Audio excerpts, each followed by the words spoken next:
What if I told you some spirits never left their graves, and tonight they might be watching you? If you love ghost stories, hit subscribe, tap like, and share this video so we can bring you even more terrifying tales. Subscribe, like, share to keep the ghosts coming. Night falls differently in Kampung Seraya. The villagers say it is because the moon is shy here. It hides behind the clouds, as though afraid of what walks beneath. The jungle, thick and restless, presses close to the bamboo huts like a living creature, and when the wind slides through the palm leaves, it doesn't sound like wind at all. It sounds like breathing. For generations, the people of Seraya have lived by rhythm, the crowing of roosters, the hum of crickets, the tide's slow breathing beyond the mangroves. It is a place where time itself seems to move in circles, not lines, where the old stories never truly die, they just sleep. But lately, something has stirred them awake. The first signs were small, chickens gutted in the dark, their carcasses pale and bloodless. Then the buffaloes found trembling and slick with dew, eyes wide, as though they had seen something they could not name. And then the child, a newborn girl, gone before dawn. No sound, no struggle, only a faint metallic scent left in the air. The villagers whispered of spirits, of curses, of something that drank the breath of the living. But old Macleja, the midwife, did not whisper. She only said, "The Ma Lai walks again." At the far edge of the village, where the Seria River bends like a sleeping serpent, lives a woman named Amina. She is not old, yet not young. Her face is plain, her eyes always half-shadowed by a red scarf. She lives alone, tending herbs and flowers that bloom only at night. Bloomer Kambot, Mela and Ketia, the villagers tolerate her, but uneasily. They say she speaks to herself in the dark, that she never eats with others, that when she passes, the dogs refuse to bark. Amina came to Seraya 10 years ago. After the Great Flood, she brought little with her, only a wooden chest and a silence too heavy for words. But since her arrival, things have been different. There are nights when strange lights flicker by the river, and whispers curl like mist from the mangroves. Now, with the baby dead and animals drained of life, people start to remember what their grandparents once said, "Where there is blood without wound, the Ma Lai has fed." Kampung Seraya has always lived between two worlds, the world of the mosque and the world of the unseen. The men pray 5 times a day, their voices rising through the still air like smoke, but the women keep other prayers, whispered into jars of water and tied to banana leaves. Every birth, every harvest, every sickness carries a ritual beneath the ritual, an offering for the spirits that share their land. They know the jungle is never empty.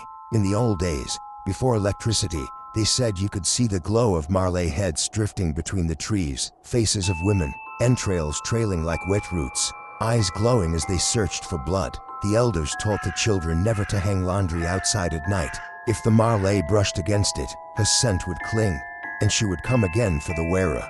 No one tells those stories aloud anymore, not in the modern world. But belief doesn't die, it only waits. It was on a night swollen with thunder that the stranger came. Dr. Reza Karim, a folklorist from Kuala Lumpur. He arrived in a dusty pickup truck, carrying notebooks, a voice recorder, and a curiosity that made the villagers uneasy. He had come to collect old ghost stories for his book, Blood and Belief, Spirits of the Malay Archipelago. But as soon as he mentioned the Ma Lai, Macleja's face turned pale. "Don't speak her name so freely," she warned. "Even the trees listen at night." Reza smiled politely, thinking it superstition. He did not yet understand that names are doors, and doors, once opened, cannot be closed so easily that night. Reza stayed at the home of Pak Idris, the village headman, a man of strong faith, but tired eyes. As lightning cracked over the hills, Idris told him stories between sips of black coffee. He spoke of the old ways, of midwives who knew the art of separating soul from body, of witches who could fly, their heads trailing fire. The Ma Lai was always a woman, Idris said quietly, a woman who saw too much of death and could not return. Reza recorded everything, his pen dancing across the pages. But when he replayed the tape that night, he noticed something strange, a faint sound beneath the voices, a wet sucking noise, as if something were breathing through the microphone. He laughed it off, blaming the rain, but deep inside, a chill began to root itself. On his third day, Reza sought out Macleja again. The midwife lived in a crooked house surrounded by beetle vines and the smell of incense. Chickens wandered freely beneath the porch, and wind chimes made from bones clinked softly. When he asked her about the Ma Lai, she hesitated, then began to speak, her voice thin as the smoke curling from her pipe. Once, there was a healer named Saria, who lived by the mangroves. She was a midwife like me, gifted, gentle, loved by all. But one night, a child died in her hands. The mother cursed her, and the spirits heard. That night, Saria prayed for forgiveness, but none came. So she sought a bomo, a dark shaman, who gave her a potion. "Drink," he said, "and your pain will leave you." She drank, and her pain left her. Yes, because her soul left too. Malaysia paused. Her eyes flickered toward the window, where the jungle breathed softly. From that night on, her head flew from her body, entrails trailing, searching for blood to keep her soul from crumbling. She fed on chickens first, then goats, then children. She became what we call Ma Lai. When the villagers found her body, they stuffed it with thorns. She never came back, but her curse stayed. Reza leaned forward. "A curse? A hunger," Malaysia whispered. "Once the Ma Lai has tasted your blood, she never forgets. Her scent clings, her eyes remember." Reza began noticing things at night. When he wrote his notes by lamplight, he heard rustling outside the hut, a sound too soft for an animal, too heavy for wind. Once, he saw a faint red glow moving through the palms. When he stepped outside, it was gone. One morning he found a wet smear on the wall, dark, metallic, like blood. The villagers said nothing, but the way they avoided his eyes told him enough. Then came the dream. He was standing by the river. The moon hung low, swollen and red. A woman floated toward him, her hair drifting like smoke, her face serene and sad. Then she smiled, and her head fell from her shoulders, entrails unfurling like serpents. He woke to the sound of his recorder playing by itself. A voice his own was whispering, "She remembers you." The next evening, he found Amina by the river. She was washing herbs, her movements slow and deliberate. "You're looking for ghosts," she said without turning. "I'm looking for stories," Reza replied. "Stories are ghosts," she murmured. "They live inside us, feeding on what we fear." Her words unsettled him. He noticed the scent of vinegar, sharp and pungent, clinging to her hands. When he asked, she smiled faintly. "To keep away rot," she said. That night, Reza dreamed again. This time, the woman's face was clearer. It was Amina's. Her eyes glowed softly as she whispered, "Don't open your eyes when you hear me breathing." He woke with the sound of flapping, not wings, but something wetter, heavy a dot. When he looked outside, the moon had vanished behind a sheet of cloud. The jungle was utterly silent. The storm came 3 days later. Lightning split the air, and the river rose, thick and brown with silt. Chickens screamed in their coops. Dogs howled without pause. In the chaos, someone shouted a woman had gone missing. It was Siti, Malaysia's apprentice, last seen heading to Amina's house with herbs for a fever.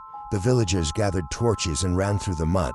They found Siti's basket by the riverbank, but not her body, only a faint trail of blood that disappeared into the mangroves. And then they saw it alight, floating, moving between the trees, slow and deliberate. At first they thought it was a lantern, but lanterns don't drip, lanterns don't breathe. Pak Idris raised his torch and froze. The head of a woman hung in the air, entrails swaying like vines, her eyes red with hunger. Someone screamed. The lights blinked out by dawn. The jungle was silent again. The next morning the river ran red. Amina was gone. Her house stood empty, the smell of vinegar thick in the air. Inside, Reza found jars filled with strange fluids, herbs, chicken hearts, bits of flesh, and in the corner, beneath a torn red scarf, something glistened, a half-dried trail of blood, leading to a hollow in the floor. He followed it. Inside the hollow was a human body, headless, dried like old bark. Reza's heart pounded. He stumbled back, the world spinning around him.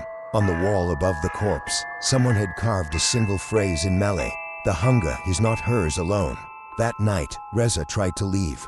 He packed his things, started the truck, but the engine refused to turn.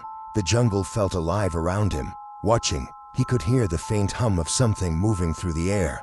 When he looked into the rearview mirror, he saw her, Amina, or what was left of her. Her head floated just above the ground, entrails glowing like molten glass. Her lips moved soundlessly, but her voice filled his mind. "You opened the door, now you must feed it."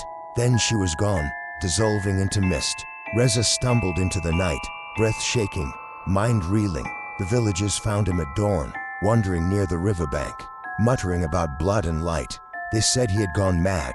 They burned Amina's house, scattered its ashes in the water, but the chickens still die sometimes, and sometimes, on windless nights, the torches flicker for no reason, and when the moon hides its face, the jungle breathes differently after a death. Reza learned this in the days following the burning of Amina's house. The air itself seemed thicker, heavier, as though the earth carried memory in its lungs. Even the river ran slower, whispering secrets to no one who dared to listen. But the villagers of Kampung Seraya did not speak of Amina anymore. They avoided her name like a curse. The ashes of her hut were left to scatter, and soon weeds began to grow through them, vines that coiled and pulsed faintly under moonlight, as if drawing life from something buried beneath. Still, the silence was uneasy. The dogs refused to go near the river. Infants wailed at dusk for no reason, and at night, in that thick, humid air, a scent lingered: vinegar and blood. Something had changed in the village. Something had awakened. Maklajia stopped sleeping. She kept her lamps burning through the night, whispering prayers over jars of lime, water, and salt. Her hands trembled as she recited verses she half remembered. Half feared. Reza visited her again, hoping to make sense of what had happened. But the old woman's eyes had dimmed, like a candle drowning in its own wax. "You shouldn't have looked," she told him. "At what?" "At her," Makli J whispered. "When a Ma Lai is seen, the bond begins. She marks those who witnessed. That's how the hunger spreads." Reza frowned. "You mean a curse?" She nodded slowly. "Not a curse, a contagion, a memory that feeds." He recorded her words, though his hands shook slightly. The rational part of him still resisted. He was a scholar, a man of reason. Ghosts were symbols, not beings. The Ma Lai was folklore, an allegory for female transgression, colonial repression, psychological hunger, not a thing that breathed. And yet, in the silence of Maklija's hut, he heard a faint drip, drip, drip. He looked up. A thin trail of red was running down the bamboo ceiling. The old woman's eyes filled with tears. She has found her way back. That night, the moon returned, swollen, full, and red as a wound. Reza couldn't sleep. The recorder, beside his bed, clicked on by itself, emitting a low hum, like a heartbeat. When he checked the window, he saw movement in the distance, something gliding between the palms, faintly luminous, like a lantern drifting through mist. He stepped outside. The night air wrapped around him like breath. At the far end of the clearing, he saw the light again. It pulsed softly, rising and falling, moving close up. For a moment, he thought it was a will-o'-the-wisp, some trick of the swamp gases. But then he saw the shape, the curve of a face, the shimmer of hair, and beneath it, something that swayed like serpents. The head floated soundlessly, entrails trailing like wet ribbons. Its eyes found him, and for a heartbeat, only one, he felt no fear, only sorrow. Then came the stench, iron, decay, vinegar. His stomach turned. The light blinked out. He didn't remember running back inside, but when he came to his senses, he was on the floor, shaking, clutching his recorder. When he played it back, he heard his own voice whispering, though he had said nothing aloud. "She is not gone. She is remembering herself through me." The following morning, the villagers found fish floating belly up in the Seraya River, hundreds of them, their scales pale, their eyes missing. The air stank of rot. Pack. Idris organized a cleansing ritual. Holy water was poured into the river, while the imam recited verses. But as the prayers rose, the river seemed to tremble, as if something beneath it was laughing. When Reza looked down at the water, he saw a movement, a reflection that wasn't his. A woman's face, smiling faintly, hair drifting upward, as if she were hanging beneath the surface, instead of standing above it. He blinked, and she was gone. That night, he dreamed of water again. He was underwater, lungs burning, surrounded by red light. A woman's voice whispered around him, not words, but tones, melodic and ancient. When he awoke, his bed was damp. The air smelled of river mud. He looked at his feet. The soles were streaked with silt. One afternoon, while going through what little remained of Amina's belongings, Reza found a small leather-bound book wrapped in oilcloth. The pages were brittle and ink-stained, but legible. The first entry read, "The hunger began with dreams. At first I thought it was grief, but it grew teeth. The Bomo told me it would pass if I fed the earth what it wanted. I did not understand then that the earth wanted me. Further entries revealed rituals, recipes of herbs and blood, incantations mixed with pleas for forgiveness. One passage made Reza's pulse quicken. He came again tonight, the man with questions. He walks with a scent of old graves. The hunger stirs when he speaks. Perhaps it knows its next vessel. The entry was dated 2 weeks before his arrival. His hands trembled as he closed the book. He could no longer tell if he was uncovering truth or walking into it. It began as a bruise on his neck, small, circular, like a leech bite. Reza thought little of it until it darkened, spreading in faint red veins that pulsed under the skin. He felt feverish. His dreams grew more vivid. He heard breathing when he was alone. At times he caught glimpses of himself in mirrors that didn't match his movements, his reflection blinking a moment later, smiling when he did not. Malaysia saw the mark and gasped, "She has chosen you." Reza grabbed her wrist. "How do I stop it?" "You don't," she said, voice cracking. "You endure it, or you surrender. The Ma Lai cannot be killed, only transferred. You are being hollowed, made ready for her hunger." He tried to laugh, to dismiss her, but when he touched the bruise, it throbbed, and beneath his skin, something moved. That night, he dreamed of floating, weightless, his body below, his head lifting free, trailing fire and blood. He awoke screaming, the scent of vinegar burning in his nose. Hak Idris called for the imam from the neighboring village. Together they performed an exorcism in Reza's hut. Prayers filled the air, thick and rhythmic, like hammers against the dark. But midway through, the lamps flickered. The imam's voice faltered. Outside, the wind rose, carrying with it a shriek. High, an inhuman dot, the roof quivered. A jar of salt burst. Something unseen brushed past Reza's shoulder, cold and wet. The imam collapsed. When they lifted him, his eyes were rolled white, and his lips murmured in a voice not his own, "She remembers the blood. She wants to come home." When the old man regained consciousness, he wept. "There are things faith cannot touch," he whispered. "Yours is a spirit of blood. She does not obey heaven, only hunger." Sleep became impossible. Every night, the same dream returned. Reza walked through a market at midnight, lit by lanterns that bled light instead of warmth. The stalls were empty, except for jars, hundreds of them, filled with floating hearts, eyes, tongues. The air smelled of vinegar. At the center of the market stood Amina, her red scarf wrapped tightly around her neck. "You came for stories," she said, voice echoing like water. "So listen." She lifted her chin, and her head separated, floating gently upward. The entrails shimmered, alive with light. Every tale has a price. Every hunger finds its vessel. The jars began to hum, lids trembling. Inside each one, something moved. Faces pressing against the glass. Eyes open, mouths screaming silently. Reza woke choking on air that wasn't there. His sheets were soaked through with blood, his own, dripping from his nose. By now, the villagers had begun to avoid him. Children crossed the road when he passed. The air around his hut carried whispers. They said he was cursed, that the ghost had claimed him.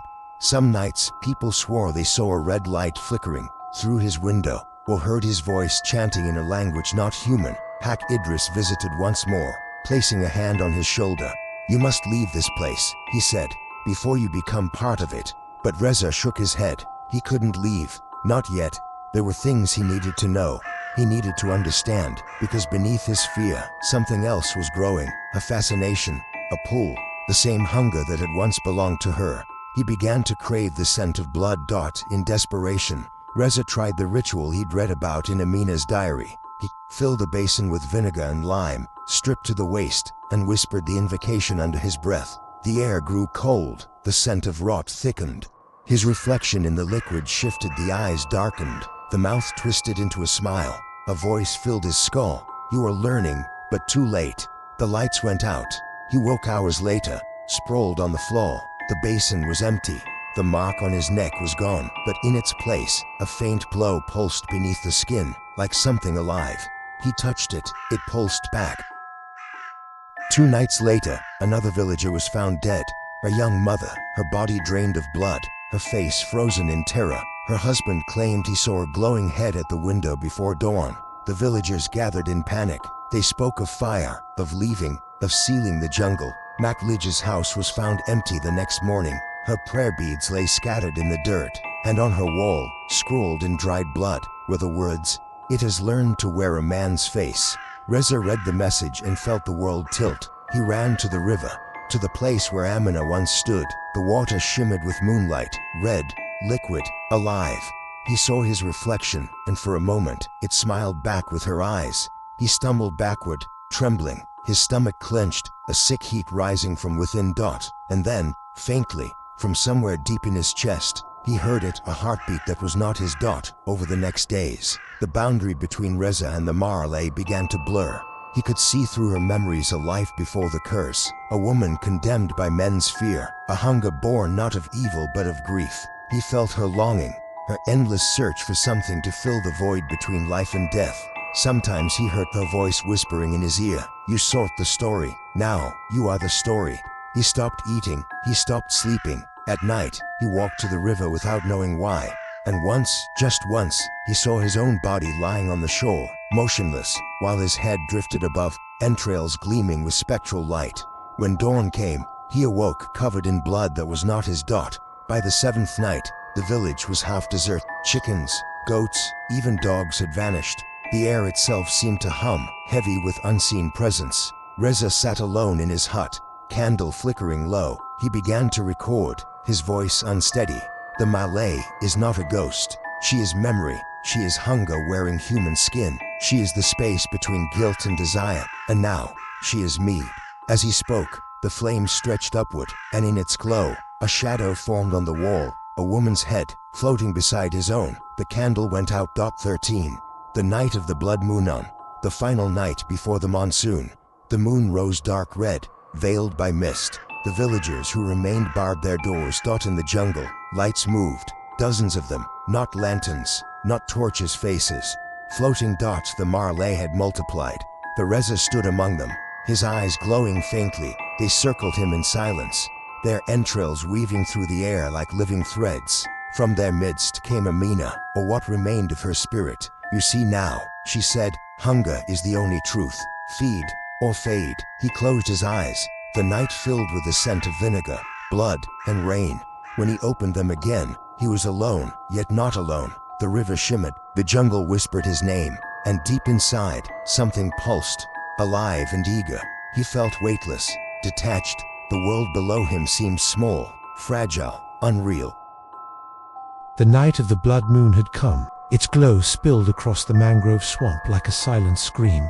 Red light rippled through the water's surface, staining the leaves, the huts, even the eyes of those who dared to stay awake. It was said that on nights like this, the Ma Lai would hunt without restraint. Her spirit, freed from the boundary of flesh, drifted over rivers and forests like a shimmering mist searching for warmth, for the pulse of human blood. Inside a decaying temple on the edge of the village, Mekdara prepared her offerings, a brass bowl filled with animal hearts, a cracked mirror covered in black silk, and a bottle of old rice wine infused with beetle juice, said to draw out wandering spirits. She had summoned elders, priests, and shamans, but none could face what now pulsed within her. Each night, she felt it stirring under her skin, something ancient, serpentine, remembering hunger. Her dreams were filled with a whisper, "You are mine, and I am you."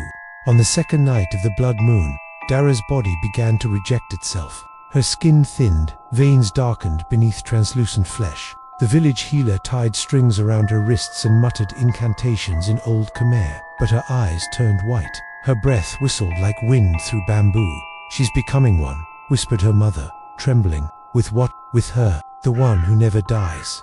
The Ma Lai spirit had found its vessel. That night, when the roosters crowed thrice, a child fetching water near the river saw something gliding above the reeds. At first he thought it was a lantern. Then the thing turned toward him, and he saw the face, Dara's face, her hair whipping through the air, her organs dangling, glistening with red dew. She opened her mouth and let out a sound like the rustling of wings. The boy dropped the bucket and ran, but the Ma Lai followed, silent and radiant, until she vanished into the mist of the swamp. By dawn, the boy was found near the old temple, his skin pale, his veins empty, his eyes still open, staring at the rising sun.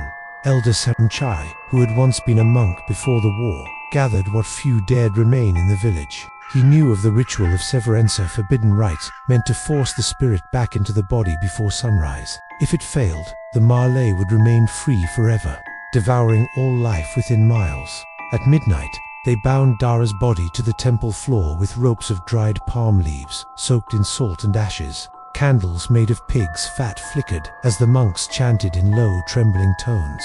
They poured holy water mixed with turmeric and whispered the sutra of returning flesh to bone. But as they reached the final verse, a wind tore through the temple, snuffing out the candles. From the darkness came a voice, not Dara's, not human. You call me curse, but I was born of your sins. The walls began to bleed. The floor pulsed like a living heart. The monks fell silent, some weeping. One collapsed, blood seeping from his ears. Samchai pressed his palms together. Spirit of the Malay, return to the shadows. You have no place among the living.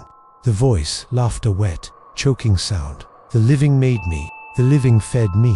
You burn your daughters, call them witches, and wonder why I walk. Then Dara's head detached, floating descended from the rafters. Her eyes burned like dying stars. She hovered above Somchai, her organs glistening with spectral light. The monks screamed prayers. One threw salt, another fire, but both passed through her form like mist. Samchai, trembling, lifted the sacred blade, its edge carved from meteoric iron, believed to cut even through spirit. He swung, shouting the ancient name of purity. The blade met the errand. The temple went silent. When light returned, Dara's body lay motionless. The head was gone. For 7 nights, no one spoke. No birds sang. The rivers turned brackish. Even the dogs refused to bark after dark. Then came the mist, thick, crimson, breathing. It rolled through the village, seeping through cracks and thatched roofs. Those who inhaled it swore they heard whispers summon the voice of lost relatives. Others, in a language not of men. A fisherman wandered into the swamp and never returned. A newborn's cradle was found rocking itself at dawn. By the 9th night, the air itself seemed alive, and every reflection showed a face that wasn't your own. The old monk locked himself inside the temple, scribbling scriptures in blood on the walls. He believed the Malay could not be destroyed, only contained, bound by belief itself. She is not evil, he muttered. She is hunger, our hunger, for power, for revenge, for life stolen from others. When the villagers broke open the temple door, they found only his robes folded neatly in the center, and a pool of water where he had been sitting. Some said he had ascended. Others whispered the Malay had claimed him as her priest. 3 years passed. The village fell into ruin, swallowed by vines and silence. Only travelers spoke of it, now those who dared cross the swamp on their way to the coast. They told stories of a light drifting through the fog, followed by the smell of blood and beetle leaves. Sometimes, they said, the light paused by the roadside, as if watching. Sometimes, they saw a woman in white, her long hair brushing the ground, her eyes hollow yet luminous. She would ask softly, "Have you seen my mother?" And if you answered, she would smile, a smile too wide, too human, and vanish with the wind. Centuries later, anthropologists and spiritualists would travel across Southeast Asia, collecting tales of the Malay, or Krasue, as she was known in Thailand, Penanggalan in Malaysia, Manananggal in the Philippines. Each story shared the same truth of a woman cursed by hunger, condemned to roam the night, seeking blood. But deep within these tales lies another truth, one that scholars rarely write down. The Malay was never just a monster. She was a mirror, a reflection of how fear transforms the wronged into the cursed, a symbol of what happens when pain is buried too deep for gods or men to heal. And perhaps, on nights when the moon bleeds and the mangroves whisper, she still drifts across the water, her spirit shimmering like fireflies in fog, searching, not for blood, but for memory, for the life she once had before she was called a demon. The wind sighs over the forgotten village. The mangroves sway. Somewhere, a lantern flickers red, soft, alive, and the night listens. The jungle does not forget, even when the trees grow new skins, even when the rivers shift their beds, the earth remembers the weight of fear. The mangrove roots still carry the scent of burnt incense and blood. And sometimes, if one stands quietly near the water at dusk, the air grows cold, not from wind, but from the stirring of something older than names. It began again far away, in another village, in another time. A century after the fall of Samchai's temple, the story had become nothing more than a fireside whisper. The people called it the curse of the Red Night. They laughed as they told it, daring one another to walk past the swamp after sunset. But laughter does not erase old debts. In the small coastal town of Krasue, a fisherman named Tannen found his wife wandering the beach at midnight, Her white nightdress was soaked in seawater, her eyes empty, as if she were looking through the world, not at it. When he touched her shoulder, she turned down for a moment. He saw her shadow separate from her body. It lingered behind her, not matching her movements. It was smiling. That night, the moon turned red again. Children woke screaming, livestock bled without wounds, and the mangrove swamp, miles away, began to glow faintly, as if remembering something that had once fed upon it. Dr. Ratani Chansuda, an anthropologist from Bangkok, arrived months later to study the phenomenon. She had read Samchai's lost journals, fragments preserved by the monastery archives. They spoke of a curse that passed through bloodlines, a spirit that chose its host through the resonance of grief and rage. She traced the names backward and found that Mekdara, the woman once possessed, had descendants scattered through the delta villages. One of them was Tannen's wife, and Rathani herself. Her grandmother had whispered the story once, long ago, how women are born with fire inside. Never let it see blood. She never understood until the dreams began. Rathani dreamed of floating above rivers, her hair trailing behind like smoke. She felt the weight of her heart still beating in her chest, and yet, below her, her body slept peacefully on a mat. She would wake gasping, the taste of salt and iron in her mouth. Every morning, her reflection looked thinner. Her eyes glowed faintly gold at the edges, and sometimes her breath fogged mirrors. Even in the heat, one night, while writing her notes by candlelight, the flame flickered violently. She turned and saw herself standing in the doorway, pale, trembling, lips moving soundlessly. The candle went out. When light returned, she was alone, but the journal lay open, the last page filled with words she hadn't written. The hunger remembers its name. Rathani's research shifted from science to obsession. She began gathering folk charms, beetle leaves, salt ropes, mirrors cracked under moonlight. She collected testimonies from midwives and hunters who swore they'd seen the Ma Lai glide through the mangroves at night. Each tale mirrored the next, always a woman, always betrayed, always reborn through blood. She began hearing whispers in her recordings. Beneath the interviews, a faint voice humming in an ancient Khmer dialect. When she slowed the audio, the words translated roughly to, "Do not name me monster, for I was woman first." The deeper she dug, the thinner her barrier became. Her students said she no longer blinked, that she avoided sunlight, that she smelled faintly of jasmine and decay. Then, one evening, she vanished. The villagers found her home weeks later, windows shattered, walls covered in symbols written in ash and blood. In the center of the room stood a mirror, draped with red silk. When they pulled the cloth away, the glass shimmered on instead of their reflections. They saw the swamp. A woman floated there, her face serene, her eyes open. Her organs glowed softly beneath the water like lanterns, and though no wind moved, her hair waved gently, as if she were breathing the world itself. The mirror cracked. Blood seeped through the floorboards. They sealed the house and burned it to the ground. But the next morning, the ashes were concreted off by the tide.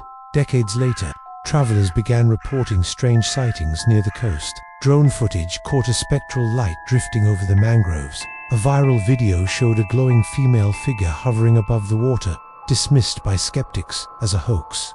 But those who watched it claimed to hear a faint heartbeat in their background, syncing with their own. Social media called it #the Blood Hunter. Tourists arrived, t-shirts were made. Ghost hunters set up cameras and dared each other to stay overnight. But those who stayed too long reported nightmares, dreams of floating, of fire, of a voice whispering in many tongues. "You remember me?" Some woke with bruises on their necks, others with blood in their mouths. One man disappeared entirely, his last recording capturing a soft feminine laugh, followed by silence. The world had changed, but the hunger had adapted. The Ma Lai no longer needed to haunt the jungle. She haunted the screens, the streams, the eyes of those who watched her story and dared to disbelieve. The curse had gone digital. An old monk from Angkor Wat, one of the last guardians of the Forbidden Sutras, once said, "When we give fear a name, we give it life. When we share that name, we make it immortal." Perhaps that is what humanity has done to the Ma Lai. Every time her legend is retold, every time her image is invoked, she breathes again through the imagination of the living. And maybe that is all she ever wanted, to not be forgotten. In the archives of Chulalongkorn University, a folder labeled the Ma Lai Project remains sealed. Inside are Rathani's notes, Samchai's translations, and a single glass jar containing a strand of black hair that has not decayed in over 50 years. The curator says that on full moon nights, the jar fogs from within. Once, a guard swore he saw a face reflected in it. Not angry, just tired. Now, in the age of artificial light, the Ma Lai's glow goes unnoticed. She wanders through neon-lit alleys and the dim corners of hospitals, drawn to the scent of blood, of birth, of death. Nurses whisper of a shadow that moves without sound. Children wake crying, saying a lady with no body sang to them. And somewhere, a woman typing late at night feels the air grow cold behind her. When she turns, there is only the faint smell of jasmine. But if she looks closely at her reflection, very closely, she might notice a shimmer just behind her eyes, a pulse, not her own. And somewhere deep within, something ancient stirs.